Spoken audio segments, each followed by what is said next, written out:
If your characters start hooking up in Act 1, how can you maintain the emotional longing and tension throughout the rest of the book? Let's chat about it on this slightly spicier edition of the StoryPod podcast. Come on in, bestie. Welcome to StoryPod, where we do the doing of story development together. Brought to you by Creative BFF.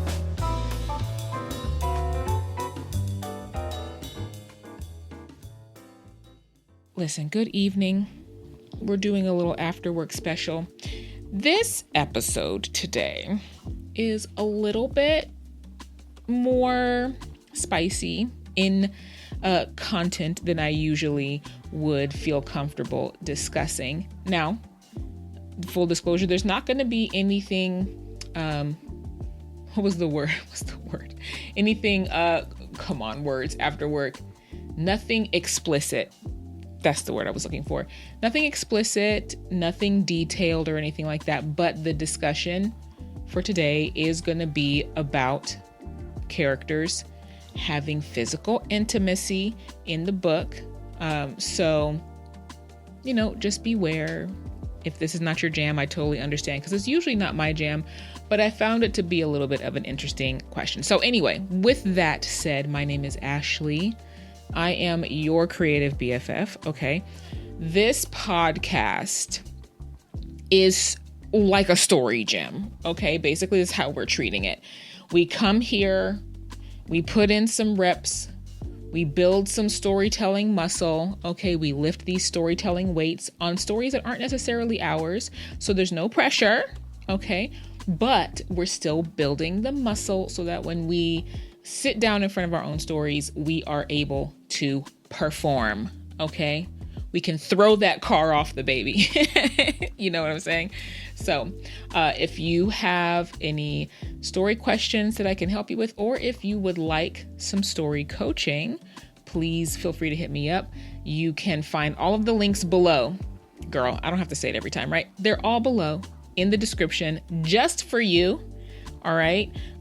So yeah. Why don't we go ahead and get into it? As per usual, especially on days when we are doing an after work special, when the brain is just a little bit tired, okay?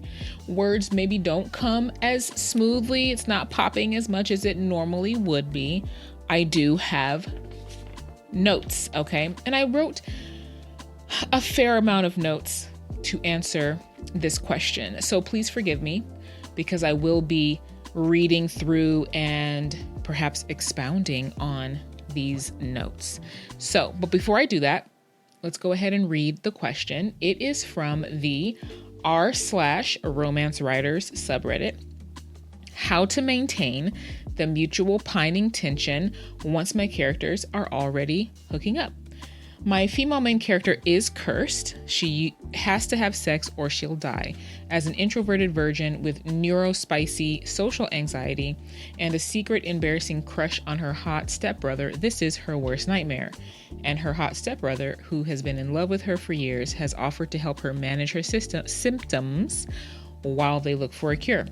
My question is, how do I handle keeping the mutual pining and the emotional tension high when they're already doing it? I'm concerned that once the main thing standing in their way is more internal, his PTSD and the fact that she is in hiding, and they've fallen into bed together, the longing and yearning won't hit as hard. All right, so that's a good question, and it's a fair question, because in romance, right, especially romance novels that are heading towards, are for an audience who wants to see the intimacy. It's not my jam. I love romance, but I don't want the explicit stuff personally. But yeah, part of that is part of the, I guess I would imagine the enjoyment for that audience is they are also kind of like, when is it going to happen? When is it going to happen? Right. So if you already are in there in Act 1, then, or at the beginning, at the very latest of Act 2, and then it's like, okay, what are we looking forward to? How can we keep the reader's interest, right? So I have some ideas, but before I share, let me know how you would handle this if you were writing this sort of book, or if you were advising someone who has this plot, which is an interesting plot, So let's get into it, shall we? So these are in no particular order. As I was writing these notes earlier today, I just kind of was like, whatever's popping up, I'm writing. It's not like in order of importance or even in a chronological story-based order. These are just some ideas to hopefully help keep the tension, the emotional tension going. Now, I do want to say, I give you all these preambles. I do want to say before I dig into this particular pairing is a little bit uncomfortable for me. It wouldn't be one that I would choose. The exceptions to this sort of pairing, which, listen, we've seen it in like Clueless and things like that. And when I watched Clueless as a little kid, and even as I watch it, as an adult, it was like, okay, I'm not mad at that, because I was rooting for Cher and her stepbrother to get together. But some of the ways that it would make it, now this is not part of the question, but I did want to say this.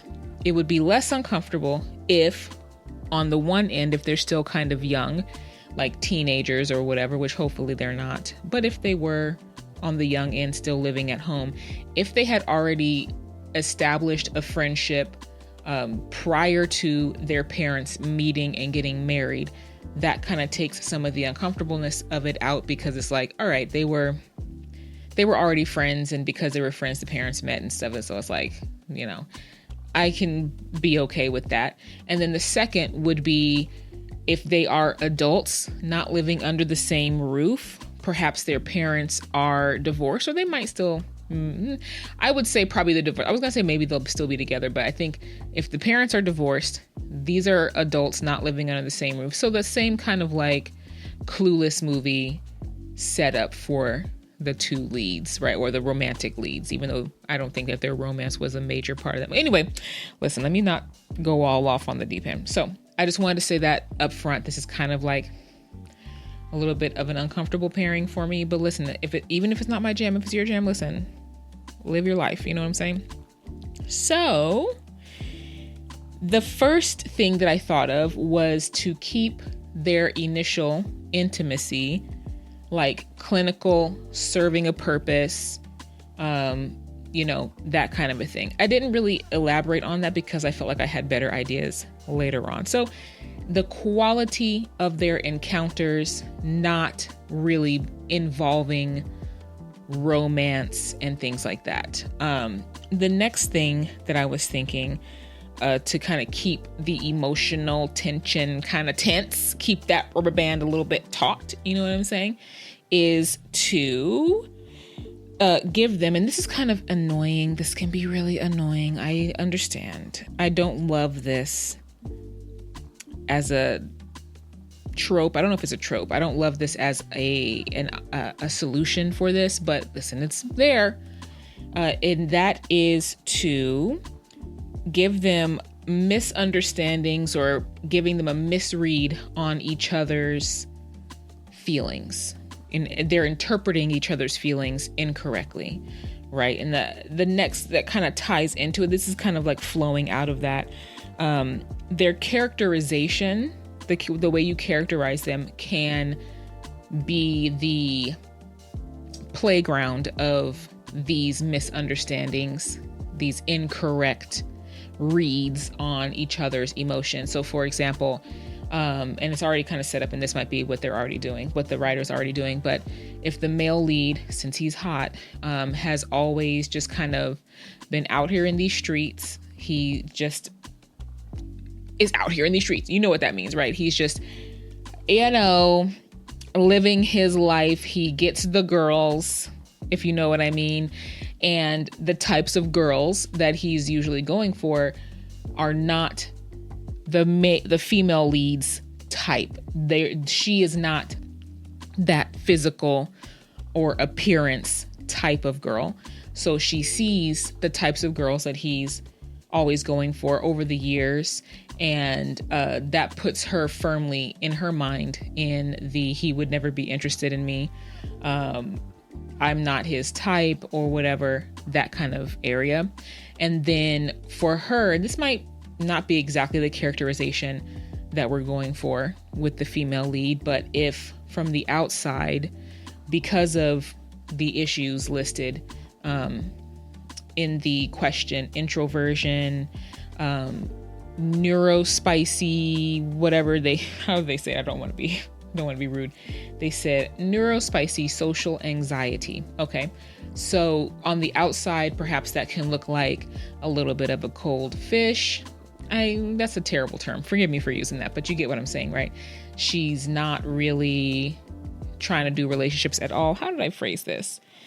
She rejects romance at every turn because of her social anxiety.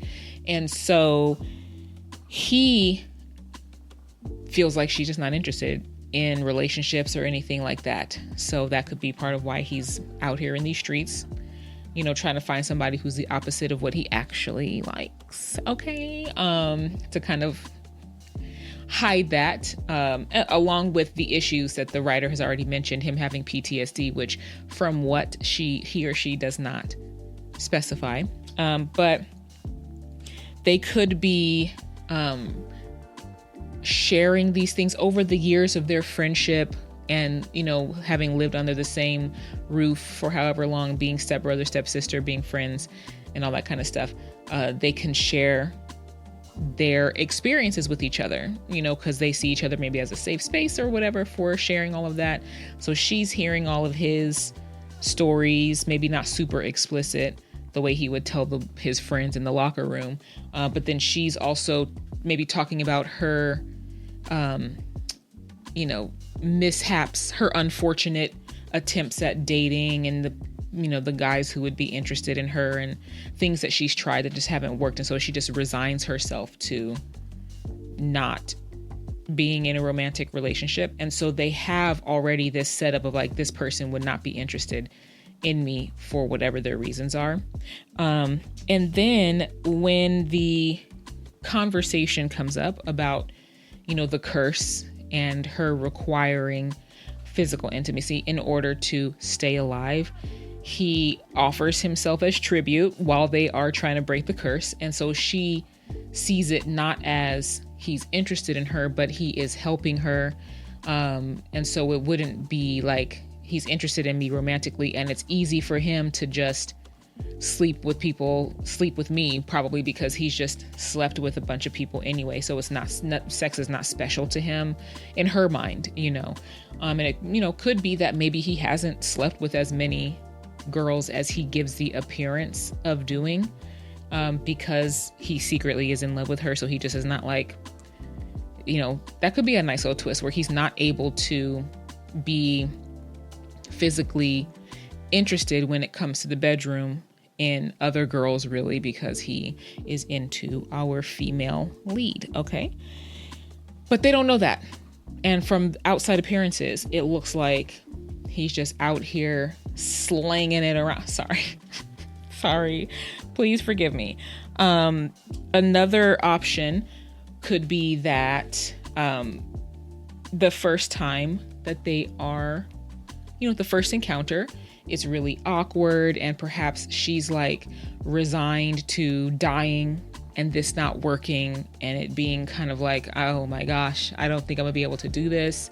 And he could come in and be like, well, let's just think about it like a quest, especially if you give her part of her characterization is maybe she's interested in gaming or, role playing or whatever kind of quirks and things you give her. However he frames it could be something that is unique to her and the way that you have characterized her and the things the things that she's interested in and stuff like that. And so now they approach it as something kind of goofy and funny. So their encounters from that point become more friendship-y based, goofy, funny, fumbling, but they're laughing about it as they try to find what works together. And so it still has this quality of friendship, even though they're being physically intimate, and we're suspending disbelief. Okay. Cause I don't know if that would really work in real life, but you let me know. I don't know. It's not my lifestyle, so I don't know. But yeah, so that's how they're keeping it. All the while, emotionally pining for each other, but trying to keep it like, I'm not interested in you. You know what I'm saying? So then the next possible little way to keep emotional tension going and add some conflict is to bring in viable second leads for both of them, perhaps, or one of them. But, it might be nice for both of them to have some viable second leads. Oops, hold on just a second. Sorry, I had to move something off my screen. But yeah, some romantic options that are not each other. For the first time, maybe she's actually interested in somebody who's kind of cool and he maybe has the same thing or some, whatever, however you want to work it out. But that could bring in some interesting conflict, and it could be especially potent, this kind of second lead for each of them. I keep looking away. I always look away. Please forgive me. Especially for when the intimacy begins to change. And what I'm thinking when I say that is that at some point there could be a switch that flips in how they perceive their intimacy. It's not satisfying. They're no longer having fun with it. It's maybe at that point it is becoming a duty, and perhaps that's because their internal things, as well as what they believe to be unrequited love, is getting in the way. And so it doesn't, the intimacy, whereas before it was friendly and funny and goofy and fun and kind of, like awkward, but in a fun way that you would have with awkward in a fun way, basically.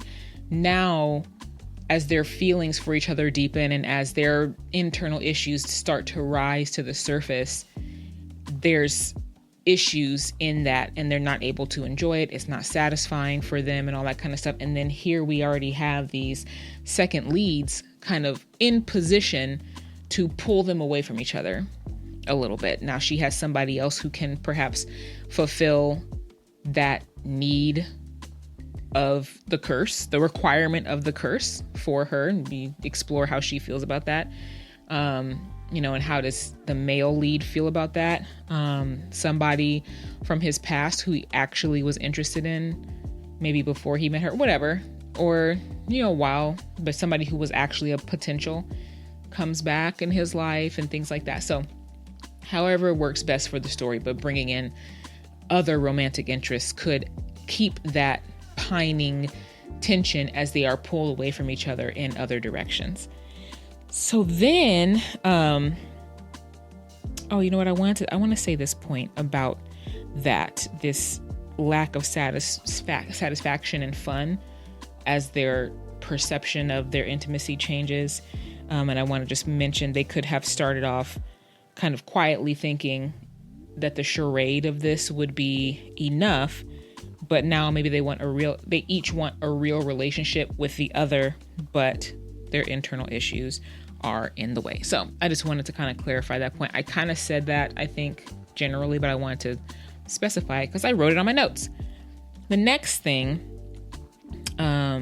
is I did want to this is not necessarily how to keep the tension going, but I did want to continue the through line of that thought, which is when they do finally admit to their feelings and all that kind of stuff, then the quality of their intimacy changes again to like love and cherishing and all of that kind of stuff.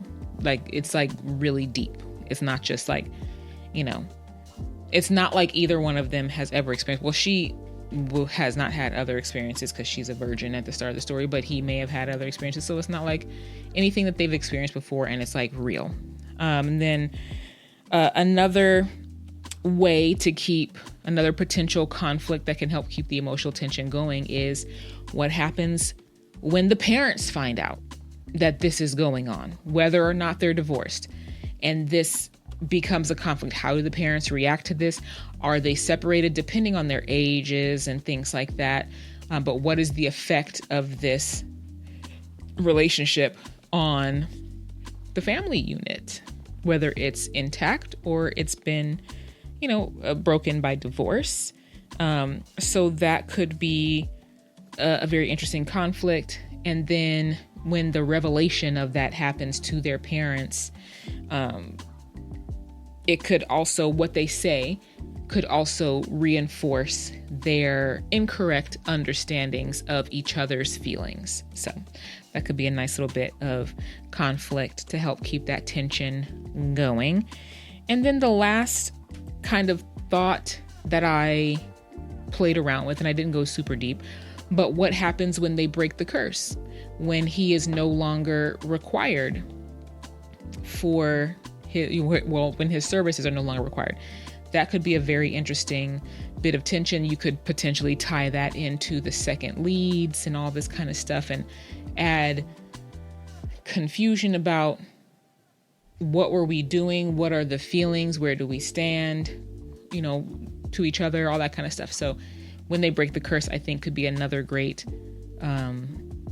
opportunity for emotional tension and pining and longing, because it's another thing that could pull them apart, especially depending on how the curse is broken, So I think that that's enough out of me for today. That I think, covers a pretty fair range of options for this, but I would like to know what you guys think. I want to say this real quick. If you've gotten this far, I want to address and apologize. Nobody's kind of like taking me to task for this, but I do kind of feel a little bit bad that I take so long to respond to comments. I do have, a full-time job, and I do have coaching clients and just other clients who are hiring my services for art or writing or both. So that kind of, messes with my time and my ability to sit down and respond to comments. But also, if I'm being honest, and this may be the truest part, I'm a little bit afraid to look at the comments. Not that I think that any of you guys would be whack and crazy and janky, because we're all friends here. We don't have to agree, but we can use tact and we can be classy in how we disagree. And even if we can't come to a meeting of the minds, we can agree to disagree and move on as friends, continuing down this path of storytelling together. But it does low key, because I'm still kind of, social media shy a little bit, as much as I'm like trying to, do this type of thing. But reading the comments and stuff is a little bit uncomfy for me. I'm trying to be better at it. So please forgive me if you comment on a video and then you see that I respond like a month or two later. That was when I had the emotional fortitude to be able to sit down and see what you guys are saying in response. However, I do still want to know what you think about this, even if it's 3 months later. But anyway, so listen, have a great evening. Enjoy your weekend, girl. Okay. Girls and guys, whatever. Enjoy your weekend. I will see you next Friday. The delirium is hitting at this point. Bye.